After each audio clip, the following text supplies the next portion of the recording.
Hey guys, welcome back to my channel. আশা করি সবাই খুব ভালো আছে। আমি রয়েছি। আজকে হচ্ছে ডে 3 বলতে পারো, আর প্রোডাক্টিভলি দেখতে হবে ডে 2। আর দেখো, আমি যেটা বলছিলাম আগের ব্লগে যে আমি ফুলকারি কিনেছি, তো এই যে সেই ফুলকারি কেমন লাগছে বলো। আমার এই চুড়িদারের সাথে অন্য জামা মানে অন্য ওড়না ছিল, কিন্তু আমি নিইনি, কালকে আমি স্পেশাল এটা নিয়েছি আজকে পরবো বলে। আর এখান থেকে দেখো স্বর্ণ মন্দিরের চূড়াটা দেখা যাচ্ছে। আর ভীষণ ভীষণ ভালো লাগছে ওয়েদারটা। এখানে খুবই প্লিজেন্ট একটা ওয়েদার, না ঠান্ডা না গরম। সকালে দেখলাম এখানে 11 ডিগ্রি ছিল, আর ভীষণ ঠান্ডা। আমার স্নান ঠান্ডা সব রেডি। এখন চলো আমরা ব্রেকফাস্ট করবো, তারপরে যাবো হচ্ছে স্বর্ণমন্দির। তো চলো। এ দেখো, তোমার দাদা ভাই আর আমরা দুজনে হচ্ছে কম্বাইন করে পড়েছি অরেঞ্জ আর হোয়াইট। আর ভীষণ রোদও, তাই দেখতে পাচ্ছি না। তো চলো আমরা ব্রেকফাস্টটা করে নিই, তারপর দেখা হচ্ছে। তো সকালে অমৃতসর কিছুটা এমন লাগে, কিন্তু ভিড় একটুও কম নেই, চারিদিকে খুব ভিড়। চলো। তো দেখো, আমরা এসে জালিয়ানওয়ালাবাগ, একদম হোটেলের পাশে আর গোল্ডেন টেম্পলের একদমই পাশে। তো এখানেই আমরা এখন চারিদিকটা দেখবো। আগেও ছোটোবেলায় এসছি, তোমরা এটা তো হিস্ট্রিতে পড়েওছো। তো ওখানে প্রত্যেকটা জিনিস দেখছিলাম, কত কি স্যাক্রিফাইসেস যারা আমাদের ফ্রিডম ফাইটাররা করেছে, বা অনেক কিছু ওখানকার যেগুলো মানে দেখলাম। কিছু ছবিও তুললাম, অনেক কিছু না অনেকই ছবি তুলেছি। তো বেশ ভালো। আর এখানের ওয়েদারটা সত্যি কথা বলতে এত ভালো যে দেখো, দেখে মনে হচ্ছে রোদ, কিন্তু এই রোদটা মানে বেশ মিষ্টি একটা রোদ, মানে ওরকম গরম লাগবে না, কিন্তু গায়ে লাগলে বেশ ভালো লাগে। যার জন্য আমরা পুরোটা দেখে মানে খুব ভালোভাবে দেখতে পেরেছি। কিন্তু তারপর আমরা গেছিলাম গুরুদুয়ারে, আর এখানেও আজকেও আমরা ঢুকতে পারি, মানে মেন মন্দিরে, তাই জন্য বাইরে একটুখানি ঘুরে ছবি টবি তুলে তারপরে চলে এলাম। গোল্ডেন টেম্পলে কিন্তু ভীষণ লাইন, প্রচুর ভিড়। তোমরা 12:30টার মধ্যে হোটেলে যেতে হবে, লাঞ্চ আছে, তারপরে আমরা যাবো যে ওয়াঘা বর্ডার। তাই জন্য ভিতর অবধি যাইনি, মানে মানে পুরো একদম মেন মন্দির অবধি যাইনি, কিন্তু বাইরে আশপাশে গেছিলাম। তো চলো এখন যাচ্ছি আমার হোটেলে, ফ্রেশ ট্রেশ হয়ে আর হোটেলের জন্য রেডি হতে।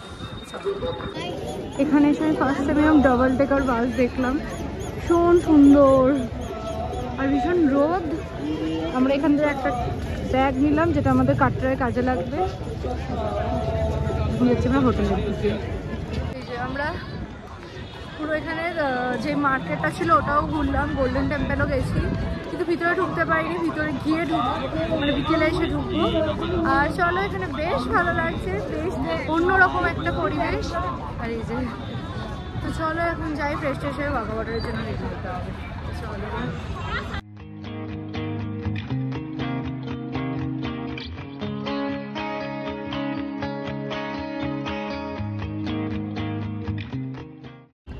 এই জাস্ট আমরা লাঞ্চ করে উঠলাম, তো আমার ড্রেস আপ তো দেখতেই পাচ্ছি চেঞ্জ হয়ে গেছে। তো দাদার ড্রেস আপ চেঞ্জ হয়ে গেছে, ম্যাচিং। আর এখন আমরা যাবো হচ্ছে ওয়াঘা বর্ডারে। তো লাঞ্চ টাঞ্চ করে নিয়েছি, যাচ্ছি কিছু গিয়ে বলছি নিচে। আর কেমন লাগছে আমাকে অবশ্যই চলো রেস্ট নিই, তারপরে আমরা বেরিয়ে পড়বো। আমরা এখন একটুখানি লাঞ্চ টাঞ্চ করে রেস্ট নিতে এসেছি, কারণ একটু পরে ওই 2টো নাগাদ কি 1:30 নাগাদ চলে আসবে গাড়ি, তখন আমরা সবাই যাব। আর ওখানে বললো যে মানে ভুলে গেছি কী বলবো, যাই হোক কী কী খেয়েছি সেটা বলে দিই। ভাত, জুই আলু ভাজা, উচ্ছে ভাজা, মাছের মাথা দিয়ে ডাল, তারপরে পুঁই শাক, কাতলা মাছের কালিয়া, আমের চাটনি। তো এগুলো ছিল আমাদের লাঞ্চে। তো আমাদের খাওয়া দাওয়া হয়ে গেছে। আর সত্যি কথা বলতে এইগুলোর থেকে না আমি বলো, তোমার দাদাভাই, আমাদের খুব ক্রেভিং হচ্ছে যে পাঞ্জাবের স্পেশাল যেই খাবার, মানে লাস্সি বলো, পরাঠা বলো, আরও যেই যা আছে সেইগুলো খাওয়ার খুব ইচ্ছা।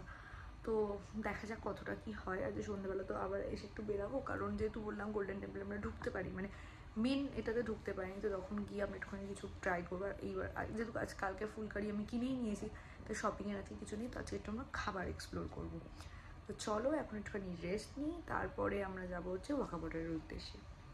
সব থেকে মেন একটা জিনিস তোমাদের সাথে শেয়ার করতে ভুলে গেছি, এই যে আমি পরে নিয়েছি চূড়া। সবাই তো অড মনে হলেও মানে ভাবে যে বাঙালি হয়ে গান করেছে, কিন্তু ভাল লাগে এখন এগুলো।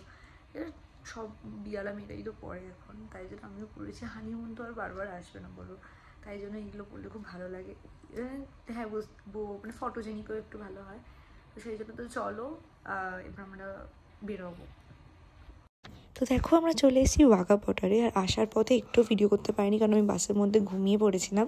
তো যাই হোক, এখানে এসে একদম অন্যরকম লাগছে। যারা ইন্ডিয়ান তারা তো আমরা ইন্ডিয়ানদের তো খুবই ভালো লাগবে এই জায়গাটার, স্পেশালি এই ইভেন্টটা। তো দেখো প্রচুর রোদ ছিল, কিন্তু তাও ভালোই লাগছিল বেশ। আমরা এখন বসে আছি, ভীষণ রোদ্দুর, আর কপিরাইট যেন না চলে আসে, কারণ গান হচ্ছে। আর খুব রোদ্দুর এখনো স্টার্ট হয়নি। তো দেখো যে ইভেন্টটা স্টার্ট হলো না, সবার মধ্যে একটা অন্য রকম একটা পাওয়ার চলে এলো, বললো হাউস দ্য জোস, মানে যেই টাইপের একটা হয় ওরকম সবার মধ্যে একটা এনার্জি চলে এসেছিলো। আর ইভেন্টটা শেষ থেকে মানে শুরু থেকে শেষ প্রত্যেকটা মানুষ এতটাই জোশফুল ছিল। তো নিচে ওখানে নাচের জন্য বলেছিলো, আমিও যাব ভেবেছিলাম, কিন্তু সত্যি কথা বলতে আমার এইসব মানে নাচটা সবার সামনে খুব লজ্জা লাগে বলেই যাইনি, কিন্তু বেশ এনজয় করেছি। তো চলো তোমরাও দেখতে থাকো।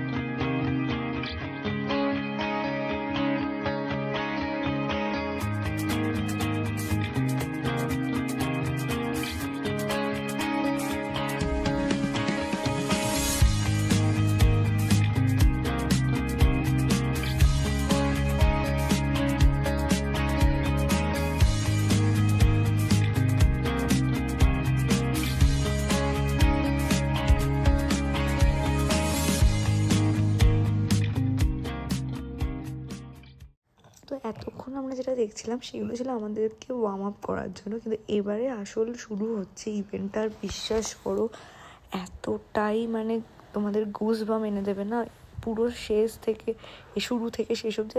দেখো ওদিকে পাকিস্তানদের তো লোক একেবারেই কম, মানে আমাদের এখানকার 10%ও না। আর ওখানে তো ঠিকমতো স্টেডিয়ামও ওরা তৈরিও করেনি, মানে আন্ডার কনস্ট্রাকশন আছে। তো যাই হোক, সবাইকে মিলেমিশে থাকতে হবে, এটাই যা। কিন্তু ইভেন্টটা বিশ্বাস করো দারুণ লেগেছে, দারুণ। আমি যদি এখানে থাকতাম, সত্যি কথা বলতে আমি তো বোধহয় রোজ দেখতে আসতাম। এতটাই সুন্দর একটা পরিবেশ, এতটাই সুন্দর একটা ইভেন্ট, যেটা হয়তো অন্যান্য কনসার্ট বা কিছুতে আমরা পাবো না, যেটা কিন্তু এখানে খুবই ভালো লাগবে। চলো তোমরা দেখতে থাকো।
তার মানে যখন আমাদের পাশে পাকিস্তানের যেই ফ্ল্যাগটা নামানো হলো আর একবারেই সেই ফ্ল্যাগটাকে কি সুন্দর ভাঁজ করে নিয়ে চলে এলো দুই দেশেরই আর্মিরা, জিনিসটা এত সুন্দর লাগলো।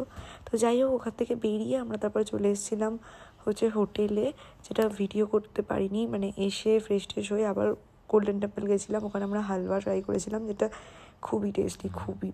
তো সেটা আমি দেখাতে পারিনি বলেই বলে দিলাম, হয়তো তোমরা এর পরের ভিডিওটাই দেখতে পাবে, কিন্তু তাও জানিয়ে দিলাম। আর এখানে আমরা একটুখানি ঘোরাফেরাও করলাম, আশেপাশে যেই মানে গোল্ডেন টেম্পল সারাউন্ডিং যেই মার্কেটটা আছে সেটাও ঘোরাফেরা করেছি। তো যাই হোক, তো তোমরা দেখতে থাকো ব্লগটা। আর আজকে যেহেতু এতটাই টায়ার্ড আর কালকে আমাদেরকে কাটরার উদ্দেশ্যে বেরোতে হবে, সেই জন্য খুব একটা ভিডিও করতে আমি পারিও না। একটা দারুণ এক্সপিরিয়েন্স হলো, অনেকক্ষণ ধরে হয়েছে, বাট খুব সুন্দর লেগেছে, খুব সুন্দর। পাকিস্তানরা তো কোনো গেটই বানিয়ে উঠতে পারেনি, স্টেডিয়াম বানিয়ে উঠতে পারি, মানে ওই যাই হোক ওইটা করে উঠতে পারিনি এখন, ওরা আবার মারতে আসবে। যাই হোক, বলে লাভ নেই। এখন আমাকে যদি কোথাও পাকিস্তানে পাঠিয়ে দেয়, ওখানে আমার ফেভারিট একটা অ্যাক্টর আছে, যাই হোক ওটা পরে তোরা। No head only piece. না বলছি চলো যাওয়া যাক। আমার ভারতকেই ভালো লাগে, কোনো একটা অ্যাক্টর আছে ভালো লাগে। যাই হোক চলো, কিন্তু আমরা একটা গেট বানাতে পারলো না। পাঞ্জাবে এসে এখানকার ফেমাস যে লস্যি সেটা ট্রাই করছি, খুবই টেস্টি, খেতে আমি অ্যাকসেপ্ট দিয়েও দিয়েছি। চলো, আর এখানে আমরা যে স্পেশাল এখানকার খাবার সেগুলো এখন আমরা কিছু ট্রাই করতে পারিনি, যেন আমাদের এতটা সময় নেই খাবার, তো ট্রাই করে দেখতেই পারি। তো চলো, আজকে ব্লগটা বাস এইটুকু। যদি কিছু ভালো লাগে থাকে তো অবশ্যই লাইক, শেয়ার, সাবস্ক্রাইব করতে ভুলো না। তো দেখা হচ্ছে একটা নতুন ব্লগে।